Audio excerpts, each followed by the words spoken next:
పాకిస్తాన్ ఆఫ్ఘనిస్తాన్ల మధ్య పోరు తారాస్థాయికి చేరింది. డ్యూరాండ్ రేఖ వద్ద ఉద్రిక్త పరిస్థితులు నెలకొన్నాయి. ఇటీవల ప్రతీకార దాడులో భాగంగా పాక్లోని కొన్ని స్థావరాలను లక్ష్యంగా చేసుకుని దాడులు జరిపింది. ఈ విషయాన్ని ఆఫ్ఘాన్ రక్షణ మంత్రిత్వ శాఖ వెల్లడించింది. పాకిస్తాన్పై ఆఫ్ఘాన్ ప్రతీకార దాడులకు దిగిందని రక్షణ శాఖ ప్రతినిధి ఇనాయతుల్లా క్వార్మాజ్వీ తెలిపారు. ఆ దేశంలోని కొన్ని ముఖ్యమైన ప్రాంతాలు, రహస్య స్థావరాలను లక్ష్యంగా చేసుకుని దాడులు చేశామన్నారు. పాక్పై ఈ దాడులు ఎలా చేశారు, దీనిలో ఎంతమంది మరణించారనే అంశాలను ప్రతినిధి ప్రస్తావించలేదు. అయితే వార్తా కథనాల ద్వారా ఈ దాడుల్లో 19 మంది పాకిస్తాన్ సైనికులు మరణించి ఉండొచ్చని తెలుస్తోంది. తాలిబాన్ల దాడులపై ఇప్పటి వరకు పాక్ నుంచి ఎలాంటి స్పందన రాలేదు.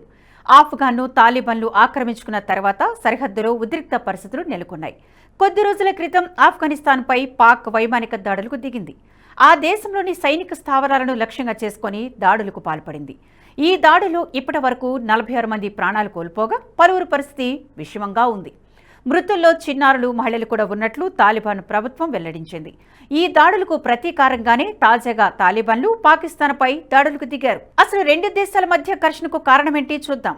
రెండు దేశాల మధ్య ఘర్షణకు ప్రధాన కారణం డ్యూరాండ్ రేఖ. భారత్, పాకిస్తాన్ కు మధ్య లైన్ ఆఫ్ కంట్రోల్ ఉన్నట్లుగానే పాక్, ఆఫ్ఘనిస్తాన్ మధ్య డ్యూరాండ్ రేఖ ఉంది.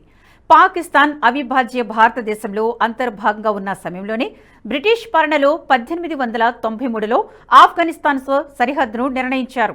ఆ సరిహద్దును డ్యూరాండ్ లైన్ అని పిలుస్తున్నారు. ఆఫ్ఘనిస్తాన్లో ప్రజాస్వామ్య పాలన ఉన్న సమయంలో ఎప్పుడూ ఈ సరిహద్దుపై పెద్దగా వివాదం లేదు. అయితే 2021లో ఆఫ్ఘనిస్తాన్ను తాలిబాన్లు తిరిగి హస్తగతం చేసుకున్న తర్వాత డ్యూరాండ్ లైన్ను తాము ఒప్పుకోబోమంటూ ప్రకటించారు. కేవలం ప్రకటనతోనే సరిపెట్టకుండా డ్యూరాండ్ లైన్ వెంట కొత్త సైనిక పోస్టులను నిర్మించారు. ఎల్ఓసి వెంట పాకిస్తాన్ సైనిక పోస్టులు ఏర్పాటు చేసి తరచుగా కాల్పులతో కవ్వింపు చర్యలకు పాల్పడుతున్న తరహాలోనే డ్యూరాండ్ లైన్ వెంట తాలిబాన్ సైనిక బలగాలు తరచుగా కవ్వింపు చర్యలకు పాల్పడుతున్నాయి. పాకిస్తాన్ బలగాలకు ఆస్తి, ప్రాణ నష్టాన్ని కలిగిస్తున్నాయి. నిజానికి ఆఫ్ఘనిస్తాను అమెరికా బలగాలు వదిలి వెళ్లిపోయినప్పుడు మొదట సంతోషించింది పాకిస్తానే. అప్పుడు అధికారంలో ఉన్న ఇమ్రాన్ ఖాన్ తాలిబాన్ ప్రభుత్వ ఏర్పాట్లో కీలక పాత్ర పోషించాడు. ప్రభుత్వ శాఖలను ఎవరెవరికి ఏమేం కేటాయించాలో దగ్గరుండి మరీ చూసుకున్నాడు. ఆఫ్ఘనిస్తాన్లో తాలిబాన్లు అధికారాన్ని చేపడితే ఇక తమకు తిరుగు ఉండదని పాకిస్తాన్ భావించింది. అనుకున్నది జరగడంతో తెగ సంబరపడిపోయింది. అప్పటి వరకు రెండు దేశాల మధ్య ఉన్న డ్యూరాండ్ రేఖ వివాదాన్ని తాలిబాన్లతో చర్చించి పరిష్కరించుకోవచ్చని భావించింది. తాము కోరినట్లు సరిహద్దు మార్చుకోవచ్చని పాకిస్తాన్ అనుకుంది. దీనికి తోడు పాక్లో ఉగ్ర కార్యకలాపాలకు పాల్పడే తెహ్రీక్ ఈ తాలిబాన్ పాకిస్తాన్కు తాలిబాన్ల చెక్ పెడతారని ఆశించింది. అయితే ఏడాది తిరిగేసరికి ఈ రెండు ఆశలు అడియాసలయ్యాయి. డ్యూరాండ్ రేఖను తాము గుర్తించబోమని తాలిబాన్లు ప్రకటించారు. దీనికి తోడు తాలిబాన్ల పాకిస్తాన్ విభాగం తెహ్రీక్ ఏ తాలిబాన్ పాకిస్తాన్ సంస్థ పాకిస్తాన్లో భారీ ఎత్తున ఉగ్రవాద దాడులకు పాల్పడుతుంది. వీటిలో ఎక్కువగా ఖైబర్ పఖ్తుంఖ్వా ప్రాంతంలోనే జరుపుతోంది. ఈ గ్రూపును 2007లో బైతుల్లా మెహసూద్ అనే నాయకుడు ఏర్పాటు చేయగా ప్రస్తుతం నూర్ వలీ మెహసూద్ నాయకత్వంలో పనిచేస్తోంది. పాక్లోని చాలా తాలిబాన్ గ్రూపులు వీరితో కలిసి పనిచేస్తున్నాయి. పాక్ సైన్యానికి, ప్రభుత్వానికి వ్యతిరేకంగా పనిచేయడం, అక్కడ తీవ్రవాద ప్రభుత్వాన్ని ఏర్పాటు చేయడమే లక్ష్యంగా పనిచేస్తుంది. ఈ గ్రూప్ ఆఫ్ఘన్లోని తాలిబాన్లకు మద్దతిస్తుంది. 2001-2021 మధ్య అమెరికాతో యుద్ధం సమయంలో తాలిబాన్లకు అండగా నిలిచింది. ఈ కారణంగానే ఈ మిలిటెంట్ గ్రూప్కు తాలిబాన్ నుంచి గట్టి మద్దతు లభిస్తోంది. ఈ గ్రూప్ ఆఫ్ఘనిస్తాన్, పాకిస్తాన్ సరిహద్దులోని గిరిజన బెల్ట్ నుంచి తీవ్రవాదుల్ని రిక్రూట్ చేసుకుంటోంది.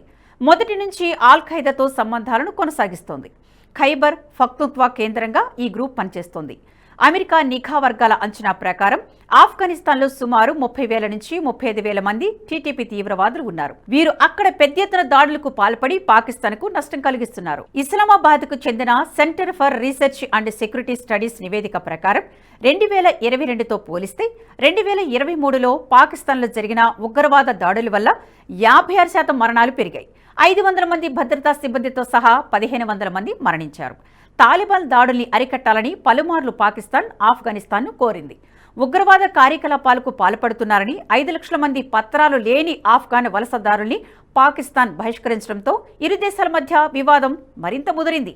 ఈ పరిస్థితిని చూస్తూ ఉంటే పాకిస్తాన్ గతంలో భారత్పై చేసిన దుశ్చర్యలనే ఇప్పుడు చవి చూస్తున్నట్లు తెలుస్తోంది. భారత్ విషయంలో పాకిస్తాన్ సరిహద్దు కవ్వింపులతోనే సరిపెట్టలేదు. మతం ఆధారంగా భారత్లో విద్వేషాలు రెచ్చగొట్టేందుకు ఎన్నో ప్రయత్నాలు చేసింది. ఇప్పటికీ చేస్తూనే ఉంది. భారత్లో భారీ ప్రాణనష్టం కలిగించేందుకు ఉగ్రవాద దాడులకు పాల్పడింది. ఇప్పటికీ కుట్రలు చేస్తూనే ఉంది. లష్కర్-ఏ-తోయిబా, జైష్-ఏ-మొహమ్మద్ సహా అనేక ఉగ్రవాద సంస్థలను పెంచి పోషించి భారత్ల విధ్వంసాలకు ప్రయత్నాలు సాగిస్తూనే ఉంది.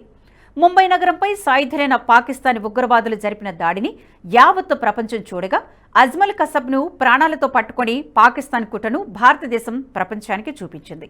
ఈ పాపాలకు ప్రతిఫలం ఇప్పుడు అనుభవిస్తోంది. ఓవైపు తెహ్రీక్-ఏ-తాలిబాన్ పాకిస్తాన్లో అంతర్గతంగా విధ్వంసాలు, మారణ హోమాలు సృష్టిస్తూ భారీగా ప్రాణ నష్టాన్ని కలిగిస్తోంది. కాశ్మీర్లో వేర్పాటువాదాన్ని ప్రోత్సహించి భారత్కు సమస్యలు సృష్టించిన పాకిస్తాన్ బలూచిస్తాన్ రూపంలో వేర్పాటువాదాన్ని ఎదుర్కొంటుంది. బలూచ్ ఉద్యమకారులు పాకిస్తాన్ సైనికుల బలగాల లక్ష్యంగా భారీ విధ్వంసాలకు పాల్పడుతున్నారు. ఇలా భారత్ విషయంలో చేసిన ప్రతి పాపానికి రెట్టింపు మరో రూపంలో పాకిస్తాన్ అందుకుంటోంది. ఈ వీడియో మీకు నచ్చినట్టయితే లైక్ చేయండి, 10 మందికి షేర్ చేయండి. అలాగే కామెంట్ల రూపంలో మీ అభిప్రాయాలను మాతో పంచుకోండి. Nationalist hub group of channels ను సబ్స్క్రైబ్ చేసుకుని తెలుగునాట జాతీయవాద జర్నలిజాన్ని ప్రోత్సహించండి. ఈ వీడియో కింద ఉన్న బెల్ ఐకాన్ పై క్లిక్ చేయడం మర్చిపోవద్దు.